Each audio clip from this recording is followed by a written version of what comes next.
25 de outubro de 1944, 6h37 da manhã. Almirante Takeo Kurita está na ponte do cruzador Yamato quando recebe o relatório que estava esperando. Sua força central havia atravessado o Estreito de San Bernardino durante a noite sem ser detectada.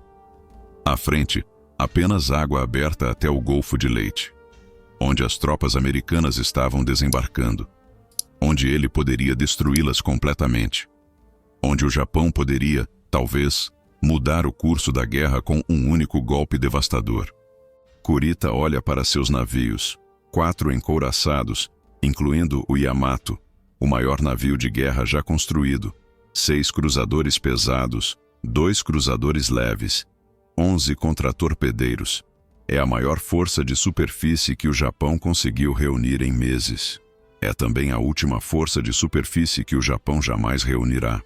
Kurita não sabe disso ainda, mas em poucas horas saberá. E o conhecimento vai quebrar algo dentro dele que nunca será reparado. Porque o que está prestes a acontecer nas águas ao largo de Samar não é apenas uma batalha. É o momento exato em que a Marinha Imperial Japonesa, construída ao longo de 76 anos, deixa de existir como força de combate. 3 dias antes, em 23 de outubro, a operação havia começado com um desastre.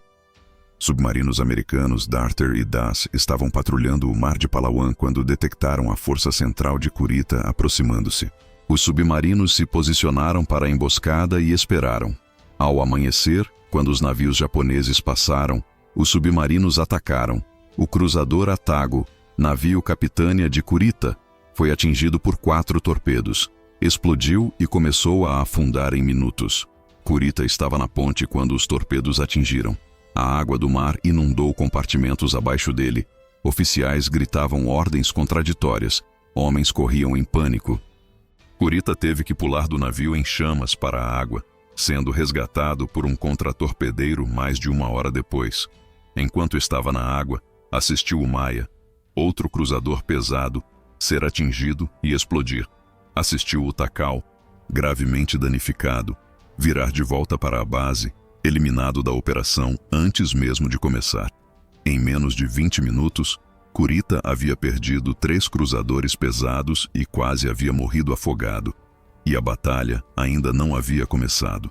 Transferido para o Yamato, encharcado e exausto, Kurita observava o horizonte enquanto a água do mar ainda escorria de seu uniforme. Ele tinha todos os motivos para abortar a missão. Havia acabado de escapar da morte. Sua frota já estava sangrando antes do primeiro tiro, mas continuou avançando, porque não tinha escolha. A Operação Shogo 1 era a última chance do Japão de mudar a guerra no Pacífico. Os americanos haviam desembarcado no Golfo de Leyte, nas Filipinas, em 20 de outubro. Se consolidassem essa posição, cortariam o Japão do petróleo da Indonésia e Malásia. Sem petróleo, a máquina de guerra japonesa pararia completamente em meses. Então o Japão apostou tudo. O plano era complexo, desesperado, e exigia que 3 forças navais separadas coordenassem através de centenas de milhas de oceano, com comunicações ruins e inteligência falha. A força central de Kurita atacaria através do Estreito de San Bernardino, entraria no Golfo de Leyte pela parte norte e destruiria as tropas e navios de desembarque americanos. A Força Sul, sob almirantes Shima e Nishimura, atacaria através do Estreito de Surigao pela parte sul, pegando os americanos em uma tenaz. E a Força Norte, comandada pelo almirante Jizaburo Ozawa, serviria como isca. Ozawa tinha 4 porta-aviões, mas quase não tinha aviões para colocá-los. A aviação naval japonesa havia sido destruída na Batalha do Mar das Filipinas em junho, o massacre que marinheiros americanos chamaram de o Grande Tiro ao Peru das Marianas. Ozawa tinha talvez 70 aeronaves operacionais entre 4 porta-aviões. Mas sua missão não era lutar, era ser visto, atrair a poderosa terceira frota americana para longe do Golfo de Leyte, deixar o caminho livre para Kurita destruir as forças de invasão. Era um plano suicida. Ozawa sabia que seus porta-aviões seriam destruídos. Aceitou isso. Se sua morte permitisse que Kurita alcançasse o Golfo de Leyte, valia a pena. Enquanto Ozawa navegava para o norte preparando-se para seu sacrifício, Kurita continuava sua aproximação pelo oeste. E foi ali, no mar de Sibuyan, que a realidade da guerra aérea moderna o alcançou com força total. Em 24 de outubro, aviões americanos encontraram a força central de Kurita no mar de Sibuyan. Ondas de bombardeiros de mergulho e bombardeiros torpedeiros atacaram por horas. O encouraçado Musashi, navio irmão do Yamato e o segundo maior navio de guerra do mundo, foi o alvo principal. Dezenas de aviões o atacaram repetidamente. 19 torpedos o atingiram. 17 bombas perfuraram seus convéses. O Musashi, projetado para ser inafundável, afundou lentamente, levando mais de 1000 homens com ele. Kurita, sob ataque constante, ordenou uma retirada temporária. Os americanos interpretaram isso como uma retirada completa. Mas Kurita não estava desistindo. Estava apenas esperando o anoitecer quando aviões americanos não pudessem atacá-lo. Assim que escureceu, ele virou seus navios novamente e continuou em direção ao Estreito de San Bernardino. Era um movimento ousado, talvez desesperado, mas era exatamente o que o plano exigia. E a isca de Ozawa estava prestes a funcionar perfeitamente. Naquela mesma tarde, enquanto Kurita navegava através da escuridão, aviões de reconhecimento americanos finalmente avistaram os porta-aviões de Ozawa ao norte.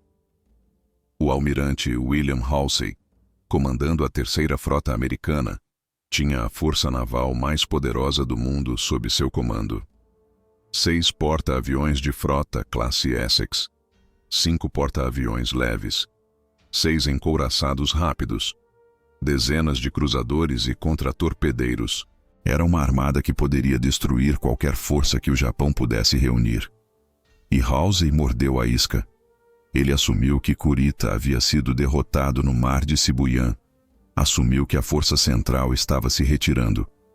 Os porta-aviões de Ozawa eram a ameaça real, pensou.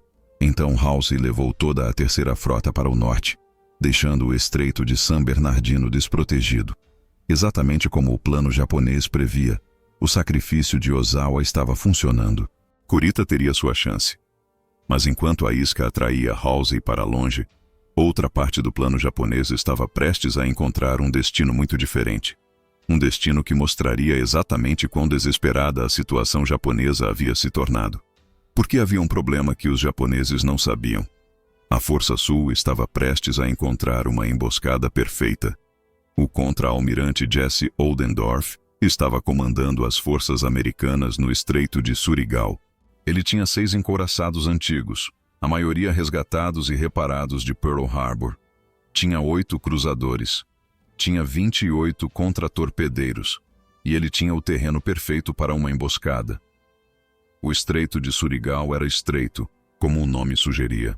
Navios tentando atravessá-lo tinham que fazer fila, um atrás do outro, vulneráveis a ataques dos lados. Oldendorf posicionou seus navios em um T cruzando a saída do estreito. Cada navio americano poderia disparar todas as suas baterias laterais nos navios japoneses que tentassem passar. Os navios japoneses, em fila, só poderiam disparar suas armas frontais. Era a formação tática clássica conhecida como cruzando o T, a posição mais vantajosa possível em combate naval. A Força Sul japonesa entrou no estreito pouco depois da meia-noite de 25 de outubro.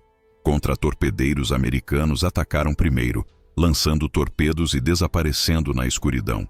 Torpedos atingiram o encouraçado Fuso, partindo-o ao meio. O navio explodiu em uma bola de fogo visível por quilômetros. Apenas alguns homens sobreviveram. O almirante Nishimura, comandando o restante da força, continuou avançando. Ele sabia que era uma missão suicida, mas suas ordens eram claras: chegar ao Golfo de Leyte ou morrer tentando, e morrer seria. Às 3h51 da manhã, os encouraçados de Oldendorf abriram fogo. O som foi descrito como trovão contínuo. Projéteis de 16 polegadas iluminavam a noite enquanto cruzavam o céu. O encouraçado Yamashiro, navio capitânia de Nishimura, foi atingido repetidamente. Pegou fogo, perdeu velocidade, começou a tombar. Nishimura permaneceu na ponte enquanto o navio virava. Ele afundou com seu navio, junto com a maioria da tripulação. Dos 7 navios que entraram no Estreito de Surigao, apenas um contratorpedeiro escapou. A Força Sul havia sido aniquilada, e Kurita não sabia, porque enquanto Nishimura morria no Estreito de Surigao, Kurita estava emergindo do Estreito de San Bernardino, pensando que o plano estava funcionando perfeitamente. As comunicações japonesas haviam falhado completamente. Kurita não tinha ideia de que a Força Sul havia sido destruída. Não tinha ideia de que Halsey havia levado toda a terceira frota para o norte. Não tinha ideia de que estava prestes a encontrar o único grupo de porta-aviões americanos que permaneceu perto do Golfo de Leyte. E foi essa ignorância que o levou direto para o momento mais bizarro e controverso de toda a batalha. Porta-aviões de escolta. Pequenos, lentos, levemente armados, projetados para apoio antissubmarino e suporte aéreo próximo, não para combate de superfície. E eram tudo o que estava entre Kurita e as tropas de desembarque americanas. O que aconteceu a seguir desafiaria toda a lógica militar. Uma força que não tinha chance alguma de vitória estava prestes a enfrentar a maior concentração de poder de fogo naval que o Japão ainda possuía. E eu, de alguma forma, sobreviveria. Às 6h37, vigias no porta-aviões de escolta Fanshawe Bay avistaram mastros no horizonte. Minutos depois, identificaram pagodes, as estruturas de torre distintivas dos navios de guerra japoneses. Alarmes soaram. Mensagens frenéticas foram enviadas. A unidade de porta-aviões de escolta, chamada TAF-3, tinha 6 pequenos porta-aviões, 3 contratorpedeiros e 4 escoltas de contratorpedeiro, contra 4 encouraçados, 6 cruzadores pesados e 11 contratorpedeiros da Força Central de Kurita. Não havia comparação. Os navios de Kurita poderiam destruir TAF-3 em minutos. O contra-almirante Clifton Sprague, comandando TAF-3, sabia disso, mas não tinha para onde correr. Seus porta-aviões de escolta tinham velocidade máxima de 18 nós. Os navios de guerra japoneses poderiam fazer 30, seriam alcançados em menos de 1 hora. Então Sprague fez a única coisa que podia. Ordenou que seus porta-aviões fugissem em direção a uma tempestade próxima, enquanto seus contratorpedeiros atacavam. 3 contratorpedeiros e 4 escoltas contra a maior concentração de poder de fogo naval que o Japão ainda possuía. Era suicídio. Todos sabiam disso, mas atacaram mesmo assim. O contratorpedeiro Johnston atacou primeiro. Seu comandante, Ernest Evans, levou o navio direto em direção aos cruzadores pesados japoneses, disparando torpedos a curta distância. Atingiu o cruzador pesado Kumano, explodindo sua proa. Então virou e começou a fazer cortinas de fumaça para esconder os porta-aviões. Projéteis japoneses de 14 polegadas começaram a cair ao redor do Johnston. Um atingiu, destruindo a sala de máquinas traseira. Outro explodiu na ponte, matando vários oficiais. Evans, ferido e sangrando, continuou comandando de um posto de controle auxiliar. O Johnston continuou lutando, circulando os navios japoneses como um cão atacando ursos. O contratorpedeiro Howell seguiu, lançando seus torpedos e depois disparando suas armas de 5 polegadas contra encouraçados. Projéteis japoneses perfuraram o Howell mais de 40 vezes. O navio perdeu energia, velocidade, direção, mas continuou disparando até que a água inundou as salas de munição. O Samuel B. Roberts, uma escolta de contratorpedeiro ainda menor, atacou cruzadores pesados. Disparou suas armas tão rapidamente que os canos começaram a superaquecer e deformar. Quando os projéteis acabaram, a tripulação começou a disparar projéteis de treinamento. Projéteis coloridos destinados à prática, porque era tudo o que restava. O Roberts foi eventualmente atingido por projéteis de cruzador que o partiram ao meio. Os porta-aviões estavam lançando cada aeronave que tinham. Caças, bombardeiros, aviões torpedeiros, até aviões de treinamento desarmados. Pilotos faziam passes de metralhamento mesmo quando a munição acabava, apenas para forçar navios japoneses a manobrar. Um piloto, tendo disparado todas as munições e torpedos, fez passes simulados de ataque repetidamente, forçando um encouraçado japonês a virar para evitar o que o capitão pensava serem torpedos. Era caos. Fumaça de cortinas de fumaça químicas e incêndios reduzia a visibilidade a centenas de metros. Chuva da tempestade próxima dificultava ainda mais a visão. Navios japoneses atiravam em alvos que mal podiam ver. Projéteis erravam. Coordenação desmoronava. E Kurita, na ponte do Yamato, tentava entender o que estava acontecendo. Ele via porta-aviões. Mas eram porta-aviões de frota, pensou. Não os pequenos porta-aviões de escolta que realmente eram.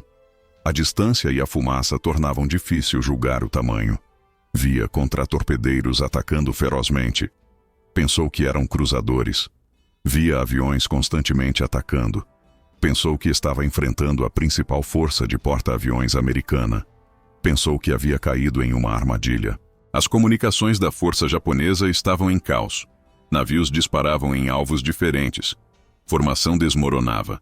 Torpedos americanos forçavam navios japoneses a manobrar violentamente, quebrando a linha de ataque. E então, às 9h11 da manhã, depois de 2 horas e meia de combate, Kurita tomou uma decisão que o assombraria pelo resto da vida. Ele ordenou uma retirada. Seus navios viraram para o norte, afastando-se do Golfo de Leyte. Afastando-se da Vitória, que estava a menos de 30 quilômetros de distância.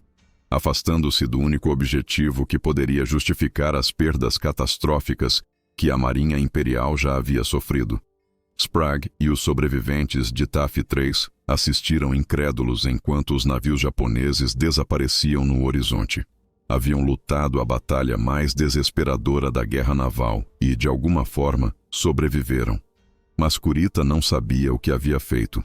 Não sabia que havia acabado de desistir da última chance do Japão de mudar o curso da guerra. Não sabia que os porta-aviões de frota que havia atacado eram na verdade porta-aviões de escolta. Não sabia que a terceira frota de Halsey estava a centenas de quilômetros ao norte, perseguindo os porta-aviões Iska de Ozawa.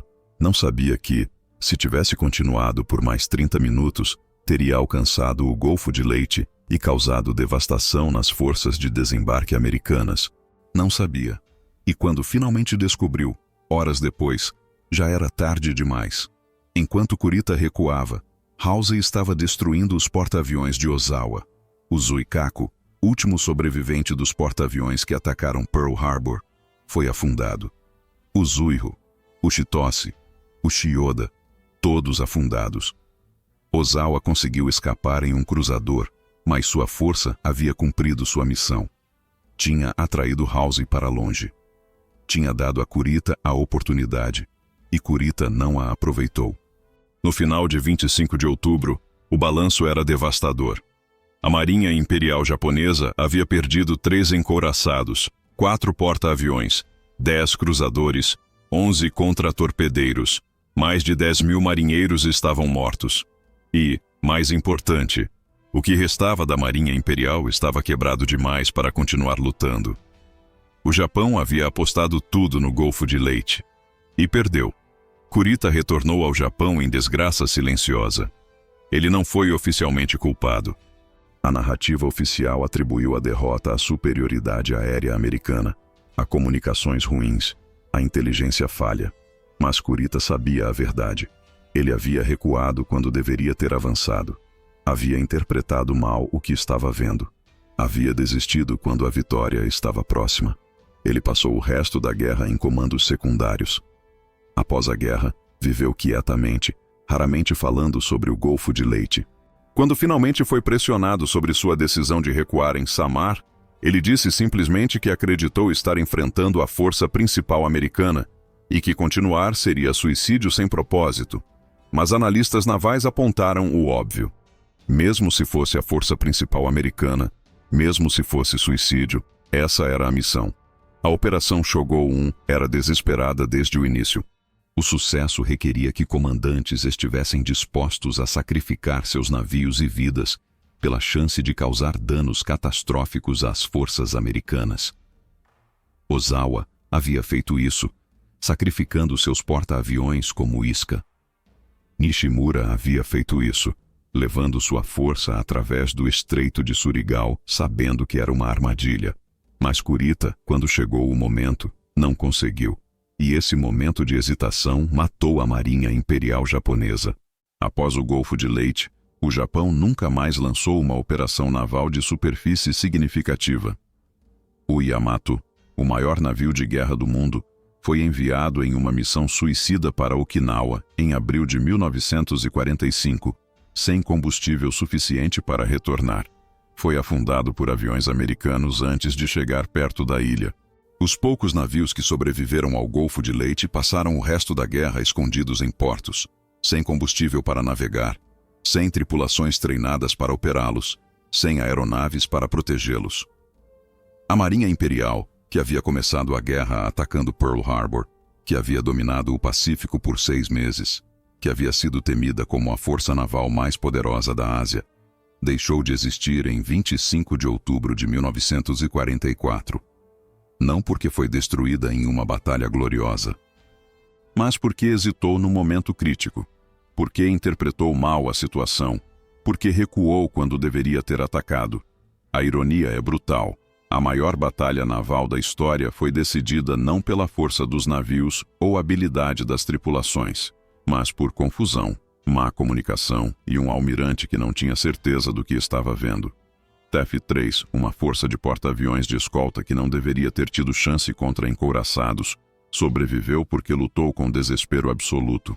E a força central, que deveria ter esmagado qualquer oposição, recuou porque seu comandante acreditou estar enfrentando algo que não estava. A guerra é assim às vezes.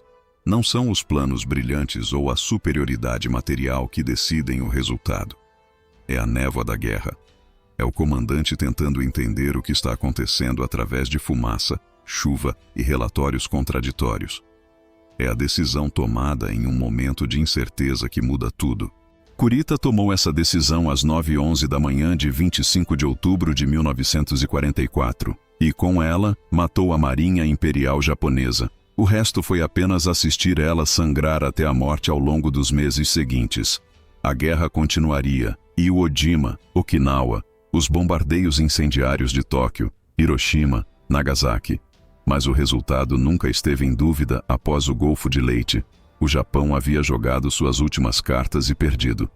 Se essa história sobre o momento exato em que a Marinha Imperial deixou de existir mudou sua perspectiva sobre os últimos dias da guerra no Pacífico, não deixe ela parar aqui. Inscreva-se no canal para descobrir mais momentos decisivos enterrados na história. As decisões que mudaram guerras em segundos. Deixe um comentário. Você acha que Kurita tomou a decisão certa ao recuar? Ou desperdiçou a última chance do Japão? E não perca o vídeo recomendado sobre os 5 minutos em Midway que condenaram o Japão anos antes do Golfo de Leyte. A linha que conecta Pearl Harbor a Leyte a Hiroshima é mais direta do que você imagina. Clique em inscrever. A próxima história começa agora.